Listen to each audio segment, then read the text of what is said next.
Alright guys, so welcome. Cardi B's concert was not actually met with a huge expectation by many, and as I'm speaking to you now, people are still complaining, and she's even still trending on Twitter #1 Cardi B in Ghana, even though she's left the country as I'm speaking to you now.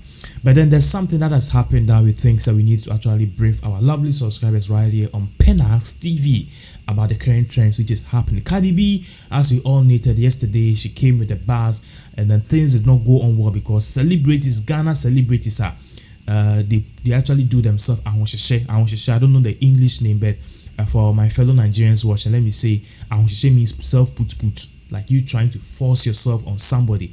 In our local dialect we call it ahonhyehyɛ.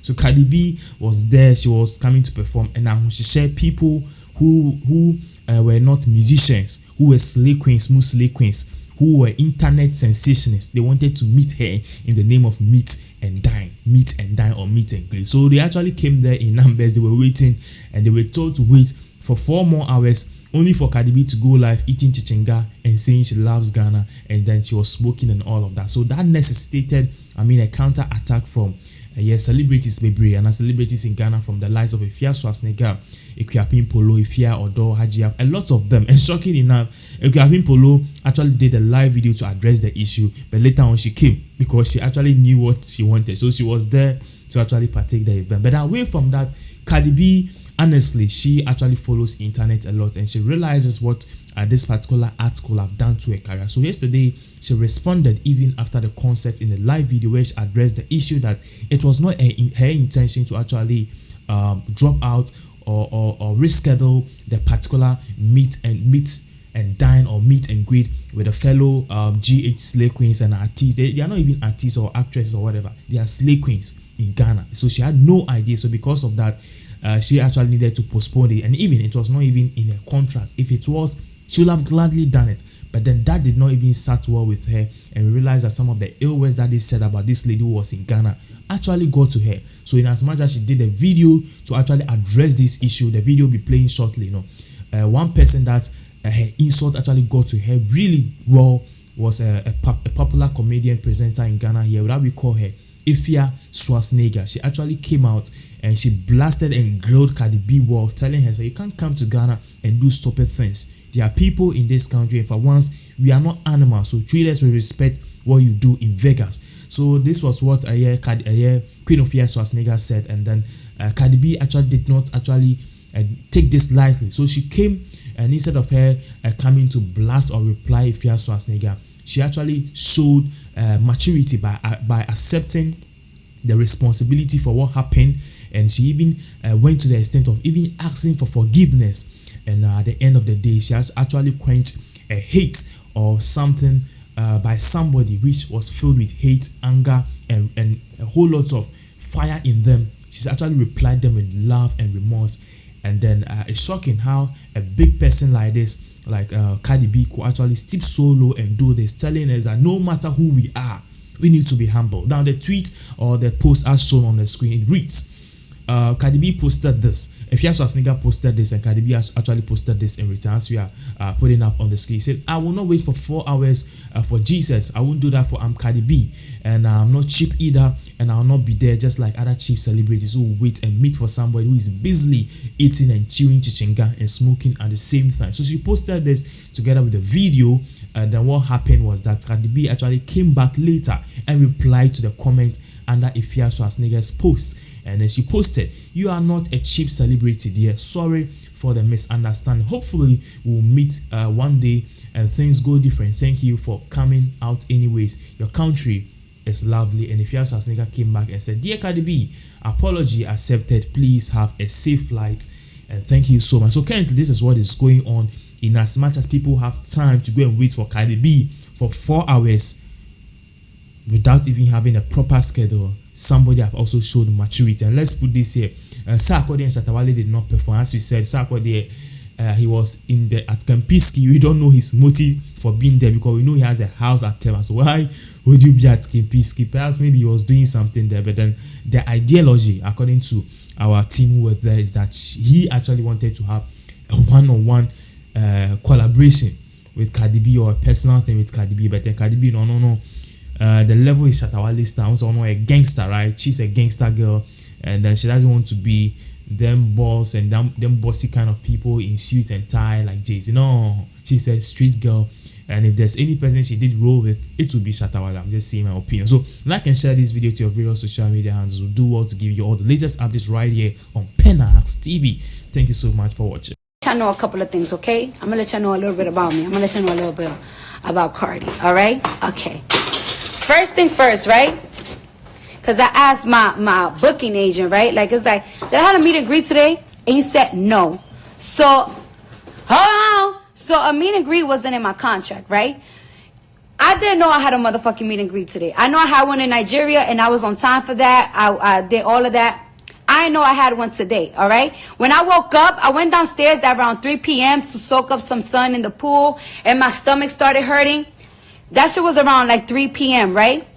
And then I woke up, and it's like I see this rage going on fucking social media, and everybody's like, yeah, you gotta do a meet and greet. And I seen that there was a lot of my fans there in the meet and greet, so I'm like, you know what? I don't give a fuck if it's not in my contract and that. I'm going downstairs. And then I guess a lot of artists were upset because they got invited to the meet and greet and I wasn't there. And for that, I apologize. But then again, that wasn't my fault because it wasn't me that did that. And however, but let me tell you about this, right? Let me tell you about this that I don't fucking like. Because I saw a couple of females that they supposedly artists from here, and I didn't know that. But let me tell you something. When I was around the pool around 3 p.m., which was the time supposedly that the meet and greet was going on, I was in the pool, and the same girls that are talking shit about me on live, talking about I'm this, I'm that, y'all saw me around the pool. And it was around the time of the meet and greet. So if y'all see me around the pool, right, and I'm chilling, instead of acting so stush, why don't stush and staring at me like if I have a piece of fucking shit on my motherfucking eyes, why don't you go up to me like, hey, what's up? Welcome to Ghana, this and that. Welcome to Ghana, welcome to this. Do you know there's a meet and greet going on? So I could be aware.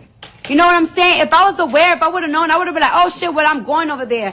I am a person that I get paid, and then I would do my job and I work, and on top of that, I'm a person that give a fuck about my fans. And today, even in the concert, I heard that the lights were off, my pyros went off, blah, blah, blah. I didn't even feel comfortable doing the show, but at the end of the day, I'm already here, and I have people there. So I don't give a fuck. I'm going to go entertain, and I'm a motherfucking show out. And that's just the type of person I am. In America, in the Caribbean, in South America that I never went, in Europe, everywhere I go, I do my motherfucking thing. I'm not disrespectful. I've been planning for this fucking trip forever. My outfits were on deck, everything. I was excited. And if there was a misunderstanding, there was a couple of misunderstandings, maybe because the promoter, he's really big in Nigeria, but I don't think that, you know, he's from here. So I don't know how things work around here. Maybe it would have been different if he was from here. But like I said, there was a whole bunch of miscommunication, and for any miscommunication that there was, I apologize for it.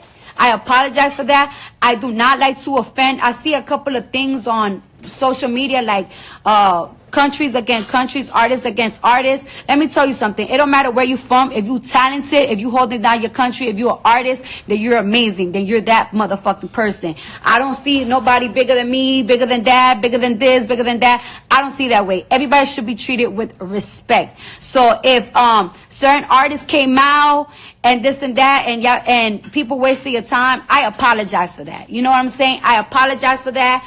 Like I said, that's not my issue, and I will never do that. It's not in my character. That's just not the type of person that I am. You know what I'm saying? I just don't like that. It's like it's like the ones that talking the most heavy. Like it's like you seen me earlier, so why you didn't say nothing when you see me? You could have told me what's going on. You could have told me let me know. I don't be here. You know what I'm saying? I'm not from here. You know what I'm saying? Like, don't be looking at me like this the whole time and shit, looking at me and shit. And it's like, but you know what's going on. And then y'all walk away and then y'all start talking shit. And it's like, I don't even know what the fuck is going on. So I don't like that. I don't like that. That's not gangster. That's not real. But anyways, I had a good time, and I'm gonna keep having a good time. This is my last day in Africa. Now I gotta go back to cold ass New York. It's beautiful over here. The weather's motherfucking nice. I'm gonna turn. I know you're staying on this short, but do you plan on collaborating with Gambian musicians in the future? You know, we have the likes of Manifest, we have Chris Alba, Becca. So would you like to collaborate with Gambian musicians in the near future? I mean, I wouldn't mind. You know what I'm saying? I would take. Listen, first I gotta learn the music. I gotta learn the music. I'm actually doing a song with a Brazilian artist, but first I have to learn funk. So before you just like, oh, I'm just gonna jump in because I went over there and take it away. You gotta study. You gotta study the culture. You gotta study the culture. You gotta study the music. You gotta study what's popping. You don't want to just get in a song because the artist is hot. You want to make sure it's the right song. You want to make sure that it's like when I do a song with an African artist, I know what I'm talking about. Like, I wouldn't want for me to collaborate with an African artist and be like, oh,